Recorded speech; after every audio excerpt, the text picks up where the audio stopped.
గత ప్రభుత్వంలో జగన్ ఎప్పుడు ఢిల్లీ వెళ్లినా ప్రధాని మోడీ కేసులో మా కోసమే మాట్లాడేవారని రాష్ట్ర హోంమంత్రి అనిత విమర్శించారు.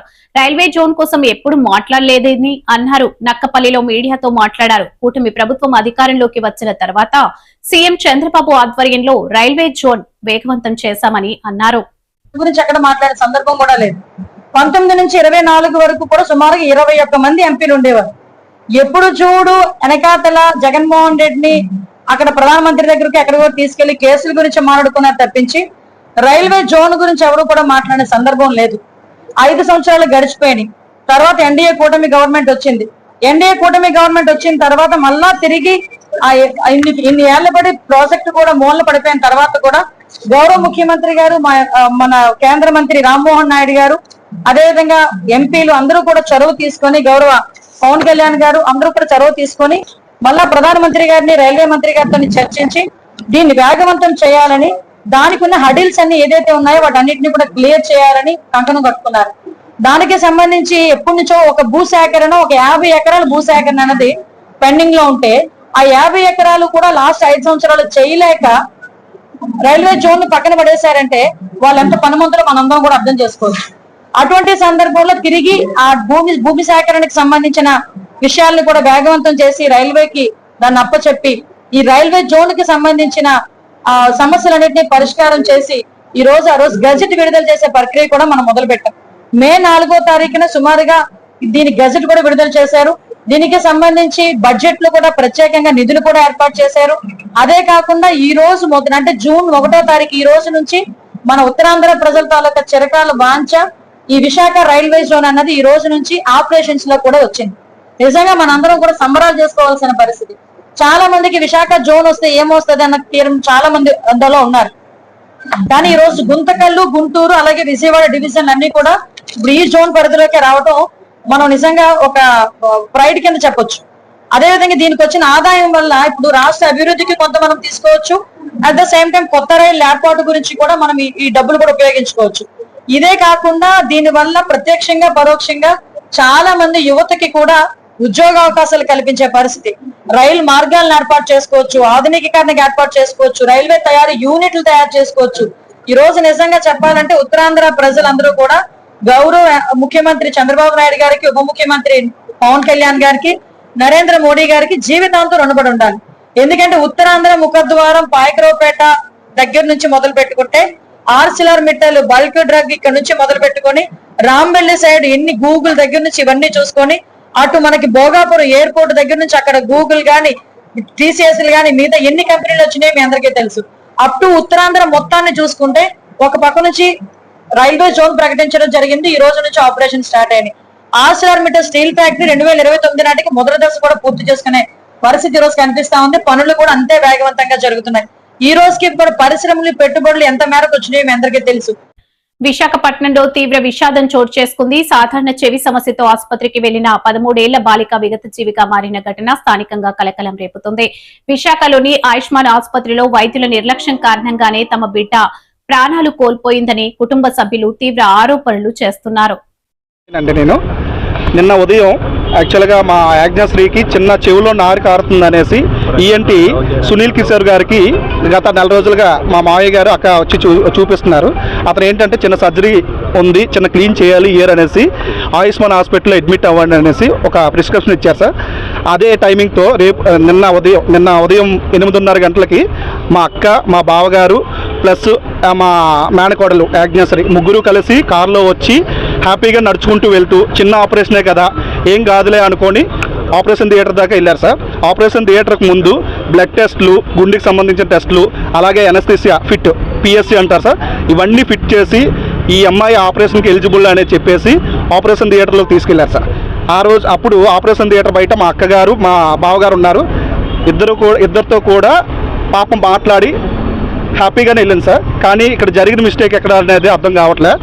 ఆపరేషన్ థియేటర్లోకి వెళ్ళిన తర్వాత ఎనస్థీసియా డాక్టర్ జనరల్ ఎనస్థీసియా ఇచ్చిన తర్వాత ఆపరేషన్ స్టార్ట్ చేసే ముందు ఒకేసారి బీపీ రేజ్ అయిపోయి సాచురేషన్ రేజ్ అయిపోయిందని ఎనస్థీసియా డాక్టర్ హడావిడి చేసి అమ్మాయి సిచ్యువేషన్ కండిషన్ బాగాలేదనేసి ఆపరేషన్ ప్లాన్ చేసింది కాస్త ఆపరేషన్ ఆపేసి ఆ అమ్మాయిని హఠాహఠిగా ఐసీయూకి షిఫ్ట్ చేశారు సార్.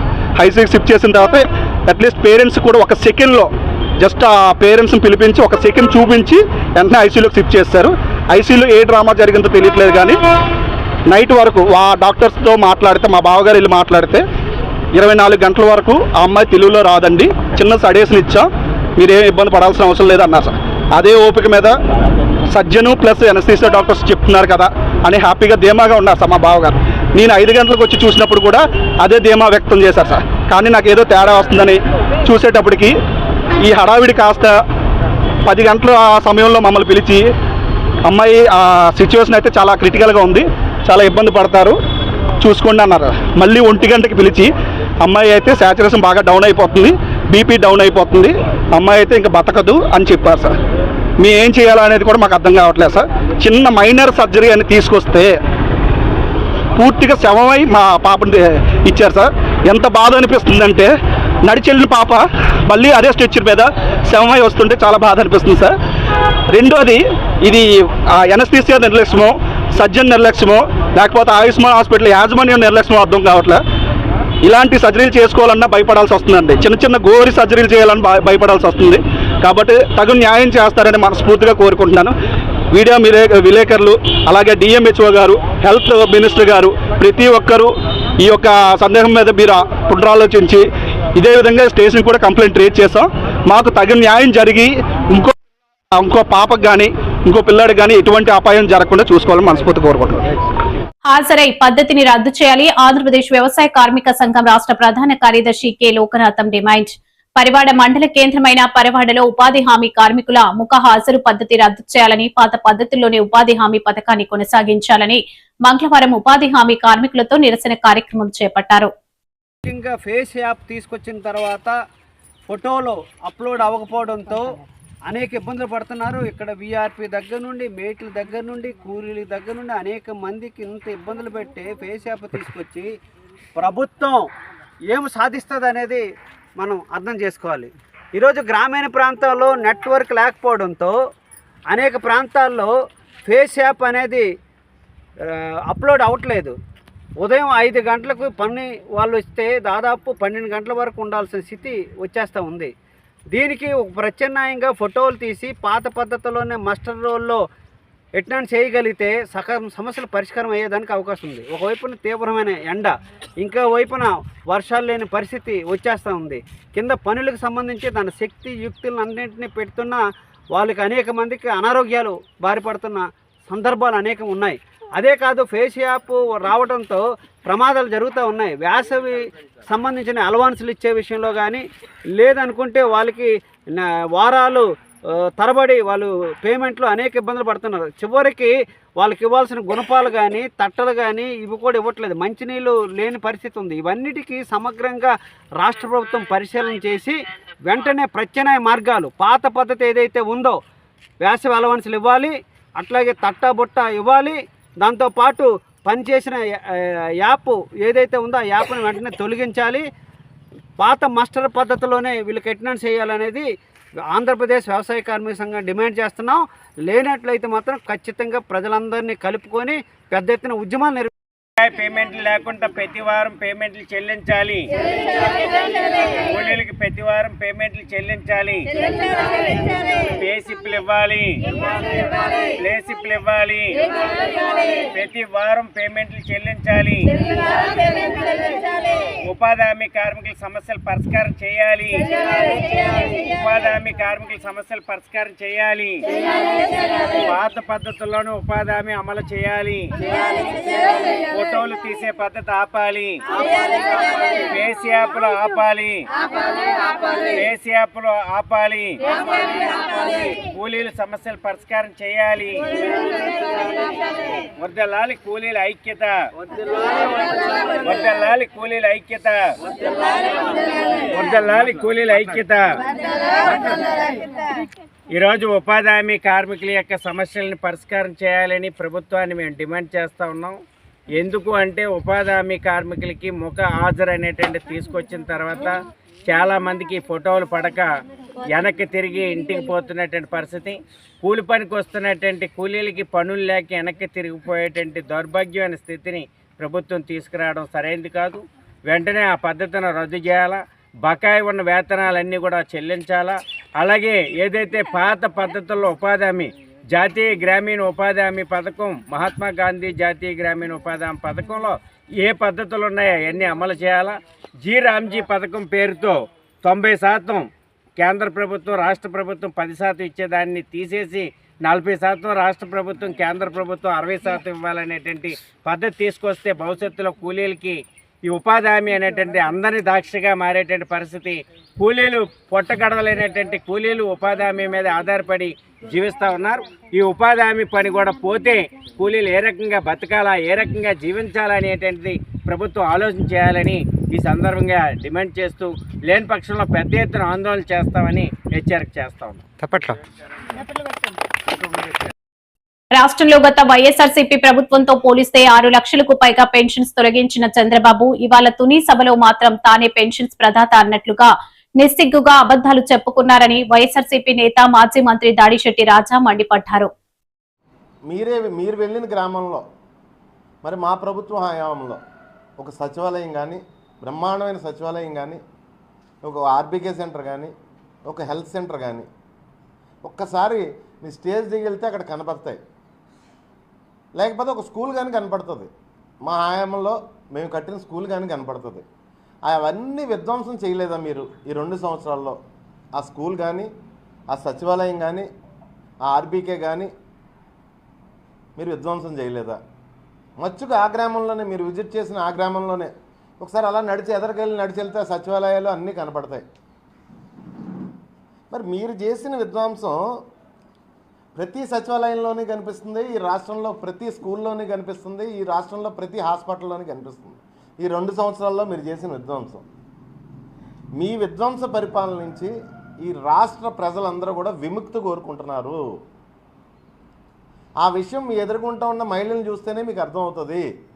చంద్రబాబు నాయుడు గారు, ఈ రాష్ట్ర ప్రజలు మీ 2 సంవత్సరాల విధ్వంస పరిపాలనలో విముక్తి కోరుకుంటున్నారు. మీ ఎదురుగా ఉన్న మహిళలను చూస్తేనే మీకు అర్థమవుతుంది. మీరు మాట్లాడడం మొదలెట్టిన 10 నిమిషాలకే పరుగు మీ చుట్టూ ఉన్న మహిళలు అందరూ ఉన్నాయి. కనీసం నేను అద్భుతం చేశానని తప్పట్లు కొట్టండి మీరు బతిమాలుతున్నారు. మీకు భోజనాలు పెట్టాను తప్పట్లు కొట్టండి, నేను అద్భుతం చేశాను తప్పట్లు కొట్టానంటే వాళ్ళు మిమ్మల్ని పట్టించుకోవటం లేదు. అంటే అర్థం ఏంటో తెలుసా? చంద్రబాబు నాయుడు గారు చలో అని చెప్తున్నారు. ఈ రాష్ట్రంలో ఉన్న మహిళలు మీ మీటింగ్కి వచ్చిన వాళ్ళే. శాంపిల్ మీరు చూస్తే మీకు అర్థమవుతుంది.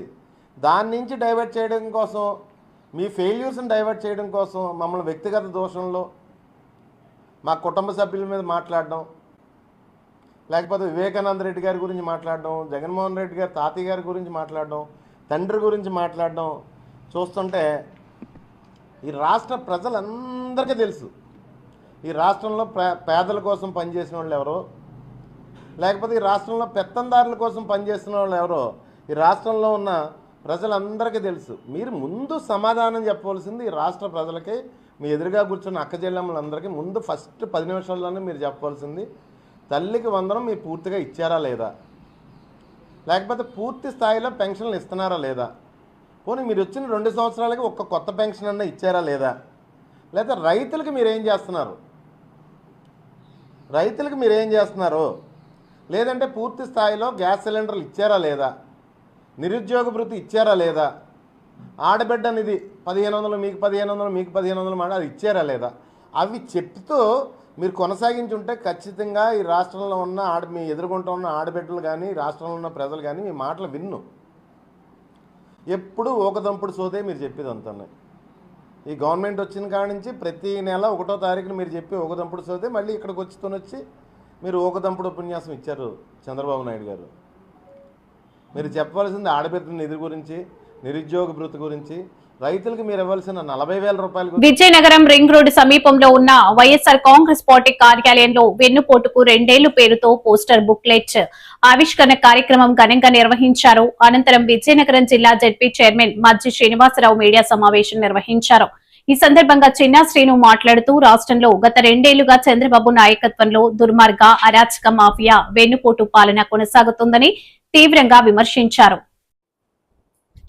2024 జూన్ 4వ తారీఖుని ఎన్నికల ఫలితాలు వస్తే మరి 2026 జూన్ 4 తో మరి ప్రజలు కూటమి ప్రభుత్వానికి అధికారాన్ని ఇచ్చి 2 సంవత్సరాలు సుమారుగా పూర్తిగా వస్తూ ఉంది. అలాగే జూన్ 12వ తారీఖుని మరి చంద్రబాబు నాయుడు గారు మరి ముఖ్యమంత్రిగా పదవీ ప్రమాణ స్వీకారం చేసిన రోజు. సుమారుగా ఈ నెలతో 2 సంవత్సరాలు కూటమి ప్రభుత్వం ఏర్పడి వారి అధికారాన్ని, వారి పరిపాలనని ఈ రాష్ట్ర ప్రజలు ఈ 2 సంవత్సరాల వారి అనుభవాన్ని, ప్రజల తాలూకు అనుభవాన్ని దృష్టిలో పెట్టుకొని వైఎస్ఆర్ పార్టీ గౌరవనీయులు, వైఎస్ఆర్ పార్టీ జాతీయ అధ్యక్షులు, మాజీ ముఖ్యమంత్రులు వైఎస్ జగన్మోహన్ రెడ్డి గారి ఆదేశాల మేరకు ఈ 2 సంవత్సరాలు ఈ ప్రభుత్వంలో మరి ఎన్నికల్లో కానీ లేదు ఎన్నికల తర్వాత కానీ ఈ ప్రభుత్వం ఏర్పడిన తర్వాత కానీ ఈ 2 సంవత్సరాల కాలంగా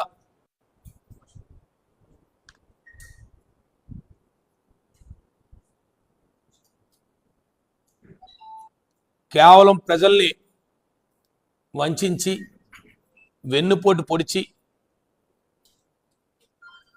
ఎందుకు వెన్నుపోటు అనే పదాన్ని మేము చెప్తా ఉన్నామంటే మరి ఎన్నికల్లో సూపర్ 6 అని అనేక హామీలు ఇచ్చారు.